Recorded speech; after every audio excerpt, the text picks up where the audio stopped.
90 రోజుల కోర్సు పూర్తి చేస్తే చాలు 100% ప్లేస్మెంట్ సపోర్ట్ తో సాఫ్ట్వేర్ జాబ్ మీ సొంతం. వెంటనే కోడ్ జ్ఞాన్ డెస్టినేషన్ ని సంప్రదించండి. Welcome to Suman TV. నేను మీ సుమన్ టీవీ నాగ్. ఉగాది నుంచి కనుక మనం చూసుకుంటే అశ్విని నక్షత్రానికి ఏ విధంగా ఉండే అవకాశం ఉంటుంది అనేది ఈరోజు మనతో పాటు వేదిక ఆస్ట్రాలజర్ ఉమా గారు ఉన్నారు. అది వారి మాట్లాడి తెలుసుకుందాం. నమస్కారం ఉమా గారు. నమస్తే నాగరాజ్ గారు. అశ్విని నక్షత్రం వారికి కనుక మనం చూసుకుంటే జనరల్గా ఉగాది నుంచి ఏ విధంగా ఉండే అవకాశం ఉంటుందంటారు సార్? అసలు 1, 2, 3, 4 పాదాల వరకు తప్పకుండా అండి. అశ్విని నక్షత్రము ప్రప్రథమమైనది మన కాలచక్రంలో. అయితే అశ్విని నక్షత్రం గురించి మాట్లాడాలనుకుంటే మేషరాశికి సంబంధించిన నక్షత్రము అధిపతి కేతువు, అదేవిధంగా రాశ్యాధిపతి కుజుడు అవుతాడు.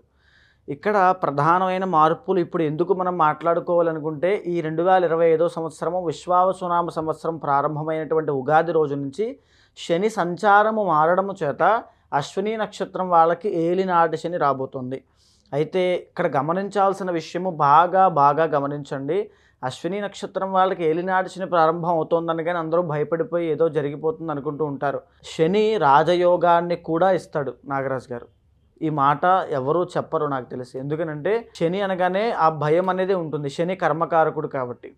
సో ఖచ్చితంగా ఒక ప్రాపర్ గైడెన్స్ ఉన్నట్లయితే ఏలినాటి శనిలోనే తారాస్థాయికి వెళ్ళేటువంటి జీవితాలు ఉంటాయి. అంటే అద్భుతమైన వాళ్ళ ప్రతిభ సామర్థ్యం బయటకు వచ్చి వాళ్ళ యొక్క కీర్తి ప్రతిష్టలు పెరిగి ధన ఆదాయము పెరిగి రాజయోగం పట్టేటువంటివి ఏలినాటి శనిలోనే జరుగుతాయి. సో అశ్విని నక్షత్రం అనేది చాలా కీలకమైనది. సో ఇప్పుడు మనం మాట్లాడుకుంటే మార్చి 30వ తారీఖు తర్వాత వీళ్ళకి ఏదైతే శని మారుతున్నాడో షష్టగ్రహ కూటమి వీళ్ళకి 12th హౌస్లో పడుతుంది. ఫస్ట్ ప్రికాషన్ వీళ్ళు తీసుకోవాల్సింది ఏమిటి అంటే 12వ స్థానంలో పట్టడం చేత దూర ప్రయాణాలు ఏవైనా ఉంటే అది బంద్ చేసుకోవాలి. రెండవది ఏంటి అంటే వ్యసనాలు ఏమైనా ఉంటే దూరం పెట్టాలి. మూడవది ఏంటంటే జోదము లాంటివి ఏది చేయకూడదు. అండ్ నాలుగవది డబ్బు ఎక్కువగా వృధాగా ఖర్చు చేయకూడదు. ఇన్వెస్ట్మెంట్స్ కానీ ఏది చేయకూడదు. బాగా గుర్తుపెట్టుకోండి. ఇది చాలా ఒక కోలుకోలేని దెబ్బలా ఉంటుంది. ఇది కనుక మీరు ఖచ్చితంగా ఇవే చేశారనుకుంటే తప్పులు కోలుకోలేని దెబ్బ తింటారు. అండ్ ఇంకా బాగా గుర్తుపెట్టుకోవాల్సిన విషయం ఏంటంటే ఏలినాటి శని ప్రారంభం అయిన తర్వాత నుంచి ఒక 3 నెలల 10 రోజుల పాటు మీకు శరీరానికి సంబంధించిన హాని తీవ్రంగా ఉంటుంది. ఎందుకు అని అంటే అశ్విని నక్షత్రం వాళ్ళకి ముఖం మీద శని యొక్క ప్రభావం అనేది ఉండబోతుంది. సో ముఖం మీద శని ప్రభావం ఉన్నప్పుడు తీవ్రమైన ఆరోగ్య సమస్యలు, డబ్బులు ఖర్చు అవ్వడము, పీడ, ఇంట్లో ఏదో తెలియని అలజడి, ఒక గొడవలు, కలహాలు సంబంధించిన వాతావరణం అంతా రావడం లాంటివి ఎన్నో జరుగుతాయి. కానీ అదే ఏలినాటి శనిలోనే ఈ జూలై 10వ తారీఖు 2025 దగ్గర నుంచి 2026 ఆగస్టు 20 వరకు కూడా ఇంచుమించుగా సంవత్సరము పైనే అద్భుతమైన రాజయోగము. ఏది పట్టుకున్నా అందులో జయమే, ఏది పట్టుకున్నా అందులో విజయం అండి. ఏలినాటి శని అనుకోకండి. ఖచ్చితంగా శని భగవానుడే మీకు మంచి చేయబోతున్నాడు. మీరు ఏదైనా వ్యాపారంలో ఇన్వెస్ట్ చేస్తే లాభాలు పొందుతారు.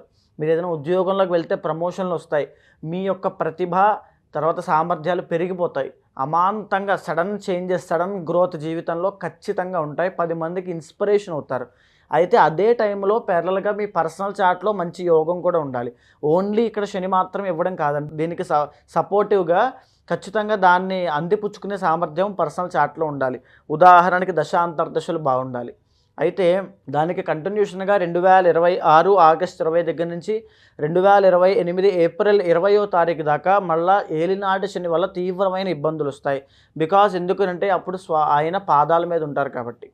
ఎలాంటి ఇబ్బందులు ఉంటాయంటే తీవ్రమైన అశాంతి, ఏదో ఒక గొడవ, ఆశపడి మోసపోవడము, 10 మంది దగ్గర మోసపోవడము, లేకపోతే కొంతమంది వ్యసనాలు బాలిన అలవాటు పడిపోవడము, జోతము, లేకపోతే ఎక్కడో ఇన్వెస్ట్ చేసి కంప్లీట్గా లాస్ అయిపోవడము, లేకపోతే తిరిగి ఒక పని మీద ఒత్తిడి పెరిగిపోయి కోర్టు వ్యవహారాలు, లిటిగేషన్స్, కేసులు అంటూ అవంటూ ఇవంటూ జీవితంలో ఒక పెను మార్పులు వస్తాయని చెప్పచ్చు.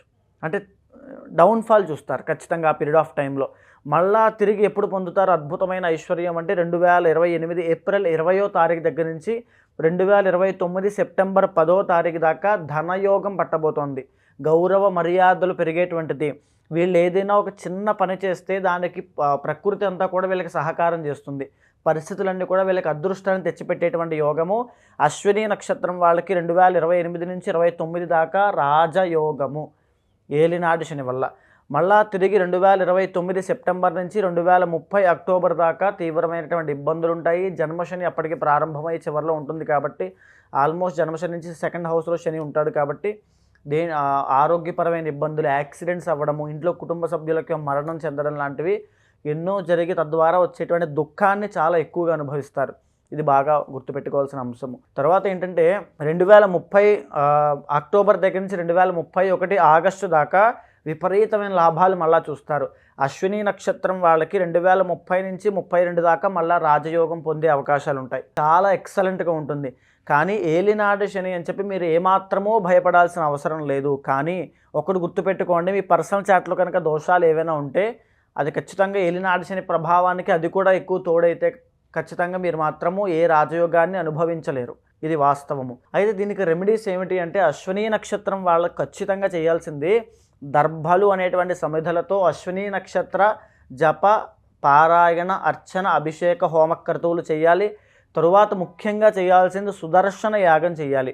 సుదర్శన యాగము చేసి అశ్విని నక్షత్రం వాళ్ళు ముఖ్యంగా ఆరాధన చేయాల్సిన ఒక చెట్టు ఉంటుందండి. ఆ చెట్టుని నాటినా లేకపోతే దానికి వెళ్ళి నమస్కారం చేసుకున్నా, ఆ చెట్టు దగ్గర పరిసర ప్రాంతాల్లో వీళ్ళున్నా వీళ్ళకి చాలా మంచి జరుగుతుంది.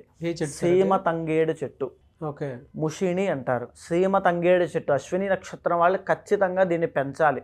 ఖచ్చితంగా తిరుపతి వెంకటేశ్వర స్వామి దర్శనం మీరు ఖచ్చితంగా చేసుకోవాలి. ఎప్పుడైతే ఈ రెమెడీస్ మీరు ఫాలో అవుతారో సుదర్శన యాగం వెరీ వెరీ ఇంపార్టెంట్ అండి. అది ఎలా పడితే అలా కాదు. ఎందుకనంటే ఒక ఉపాసన ఉంటుంది, అదొక సపరేట్ ప్రక్రియ ఉంటుంది. దర్భలతో చేసేటువంటిది, ఆ సమిధులు వాడి చేసేటువంటిది ఒక ప్రక్రియ ఉంటుంది. ఖచ్చితంగా మీరు ఆ పరిహారాన్ని ఆచరించండి. అద్భుతమైనటువంటి రిజల్ట్స్. ఎప్పటి నుంచి? జూలై దగ్గర నుంచి మీ జీవితంలో రాజయోగం పడుతుంది. మీరు ఏం చేసినా ధనయోగము, నూతన వస్త్ర వాహన సౌఖ్య ఐశ్వర్య యోగాలన్నీ కూడా మీకు పడతాయి. ఎలా అండి అంటే ఉగాది నుంచి కనుక మనం చూసుకుంటే ఓవరాల్ స్ట్రక్చర్లో మీరు మాట్లాడిన దాంట్లో సబ్జెక్ట్లో దోషాలు ఏముండే అవకాశం ఉంటుంది వీళ్ళకి? సో అశ్విని నక్షత్రం వాళ్ళకి దోషాలంటే మే 15వ తారీఖు తర్వాత పోయేటువంటి గురుబలము. ఈ గురుబలం అనేటువంటిది జాతకానికి చాలా అవసరం నాగరాజు గారు. గురుబలం ఉంది అంటే ఎలాంటి దోషాలు ఉన్నవి పోతాయి. కానీ గురుడే ఇక్కడ బలాన్ని కోల్పోబోతున్నాడు. సో దీనివల్ల ధన ఆదాయం తగ్గుతుంది. అంటే ఇన్కమ్ అనేది తగ్గడం వల్ల రాహు వచ్చి దాన్ని ఎంత రీగెయిన్ చేసినప్పటికీ కూడా గురుబలం అనేది గురుబలమే. సో అంటే ఇల్లీగల్ మనీ సంపాదించేటువంటిది అవకాశాలు చాలా ఎక్కువ ఉంటాయి. కానీ లీగల్గా ధర్మబద్ధంగా ఈ గురుడిచ్చేటువంటి సంపాదన కానీ ఆ గురుడిచ్చేటువంటి గౌరవ మర్యాదలు కానీ తగ్గుతాయి. డీఫేమ్ అవుతారు. తర్వాత అభియోగాలు మోపుతారు వీళ్ళ మీద, నువ్వు ఆ తప్పు చేసావు, ఈ తప్పు చేసావు. ఎందుకంటే గురుబలం లేదు. మెయిన్ ఉన్నటువంటి సపోర్ట్ అంతా కోల్పోతున్నారు. పైన ఎవరైతే వీళ్ళకి ఇప్పటిదాకా అధికారులు కానీ కుటుంబంలో పెద్దవాళ్ళు కానీ సపోర్ట్ ఉన్నారో ఇక్కడి నుంచి ఆ సపోర్ట్ అనేది కాస్త నిర్వీర్యం అవుతుంది, కాస్త తగ్గుతూ వస్తుంది. ఒంటరి పోరాటం చేయాల్సిన పరిస్థితులు వస్తాయి. అవమానాలు పడాలి, అనుమానాలని భరించాలి. ఈ రకమైన సమస్యల వాతావరణం అంతా కూడా అశ్విని నక్షత్రం వాళ్ళకి రాబోతున్నాయి. ఎలా సార్ అంటే వీటికి రెమెడీస్ ఏ విధంగా ఉండే అవకాశం? ఖచ్చితంగా సుదర్శన యాగం అండి. సో ప్రత్యేకంగా ఉంటుంది. సుదర్శన యాగాన్ని ఖచ్చితంగా చేయించండి. అశ్విని నక్షత్రం వాళ్ళు జూలై దగ్గర నుంచి మీకు ఎక్సలెంట్గా రాజయోగం పడుతుంది. ఈ గురుబలం పెరుగుతుంది. తరువాత ఏమిటంటే ఈ యొక్క శని యొక్క దోషం పోతుంది. జూలై తరువాత నుంచి పట్టేటువంటి రాజయోగం ఇంకా రెట్టింపు అవుతుంది. మీ పర్సనల్ చార్ట్లో జాతకాలు ఉంటే కనుక అవి కూడా ఖచ్చితంగా చెక్ చేయాలి. ఎందుకంటే అది చాలా ఇంపార్టెంట్ అండి. రెండింటిని మనం సమన్వయం చేసినప్పుడే ఒరిజినల్ రిజల్ట్ ఏంటనేది ట్రూత్ ఆఫ్ లైఫ్ అనేది తెలుస్తుంది. సో ఖచ్చితంగా సుదర్శన యాగం ఆచరించాలి. సీమ తంగేడు చెట్టుని నాటడం కానీ, ఆ పరిసర ప్రాంతాల్లో దాన్ని ఉంచి దానికి నమస్కారం చేసుకోవడం కానీ, అండ్ మరీ ముఖ్యంగా నాగరాజు గారు ఇప్పుడు నేను చెప్పేది వాస్తవం గుర్తుపెట్టుకోండి. అశ్విని నక్షత్రం వాళ్ళకి ఎలాంటి దోషాలున్నా కొద్దిగా ఎంతో కొంత బంగారం దానం చేస్తే సర్వదోషాలు పోతాయి. సర్వదోషాలు, ప్లానెటరీ పొజిషన్స్లో దోషాలున్నా, వీళ్ళకి ఏదైనా శాపాలున్నా, లేకపోతే ఏమైనా చిన్న చిన్న దోషాలున్నా ప్రతిదీ కూడా సువర్ణ దానంతో అశ్విని నక్షత్రం వాళ్ళు అన్నీ పటాపంచలైపోతాయి. చాలా ఖచ్చితంగా చేయాల్సినటువంటి పరిహారం అది. వీళ్ళకి ఏ వారం ఎక్కువ కలిసి వచ్చే అవకాశం ఉంటుందన్న? మంగళవారం చాలా బాగా కలిసి వస్తుంది. అండ్ ఎక్కువగా ఇక్కడి నుంచి వినాయకుడి యొక్క ఆరాధన, వెంకటేశ్వర స్వామి ఆరాధన ఖచ్చితంగా చేయాలి. అంటే మీరు చెప్పినటువంటి ఇన్ఫర్మేషన్ ప్రకారం వారి వారి జీవితంలో ఉండేటువంటి అంటే వేదిక ఆస్ట్రాలజీ ఏం చెప్తుందో అది ముందుగానే కొంచెం తెలుసుకోవాలి అనుకున్నటువంటి వాళ్ళు. అండ్ పర్సనల్ చార్ట్ ప్రకారం కనుక మనం చూస్తే పర్టికులర్గా ఏ దోషాలు ఉన్నాయి, ఏ మంత్ నుంచి ఏ విధంగా ఏ పీరియడ్ నడుస్తుంది అనేటువంటి విషయాలు తెలుసుకొని జాగ్రత్త పడాలనుకునేటువంటి వాళ్ళు, మీ అపాయింట్మెంట్ తీసుకోవాలనుకునేటువంటి వాళ్ళు ఉన్నారు. అండ్ కొంతమంది సెలబ్రిటీస్ కూడా మీ పర్సనల్ అపాయింట్మెంట్ కోసం అడిగేటువంటి వాళ్ళు ఉన్నారు. మిమ్మల్ని అప్రోచ్ అవ్వాలి అని అంటే ప్రాసెస్ ఏంటి? తప్పకుండా అండి. ఏదైతే మనం మాట్లాడుకుంటున్నామో గోచారం అనేటువంటిది అది అందరికీ వర్తిస్తుంది. కానీ పర్సనల్ చార్ట్ అనేది మీకు మాత్రమే యూనిక్గా ఉంటుంది. చాలామంది ఏంటంటే ఎంతోమంది దగ్గర మేము తిరిగాం, జ్యోతిష్యం అనేది అబద్ధము, ఎందుకంటే రిజల్ట్స్ రావట్లేదు కాబట్టి, లేకపోతే ఏది పని జరగట్లేదు కాబట్టి దేవుడే లేడు అనేటువంటి పరిస్థితులు ఉంటారు. కానీ గుర్తుపెట్టుకోండి, అలాంటి ఎవరైనా ఏ కష్టంలో ఉన్నా మీ వెనకాల నేను ఉంటాను. మీకు ఖచ్చితంగా మీ పర్సనల్ గైడెన్స్ అనేది ఇస్తాను. ఏదైతే పరిహారం చేయాలో స్వయంగా నేనే చేయించి, ఏదైతే మీరు ఆచరించాలో దాన్ని ఆచరింపచేసి డూస్ అండ్ డోంట్స్ అనేవి చెప్పి, మీ జీవితంలో ఎప్పుడు లెఫ్ట్ ఆర్ రైట్ సిచ్యువేషన్ వచ్చినా ఖచ్చితంగా ఈ ఉమా మీ వెనకాల ఉంటాడు.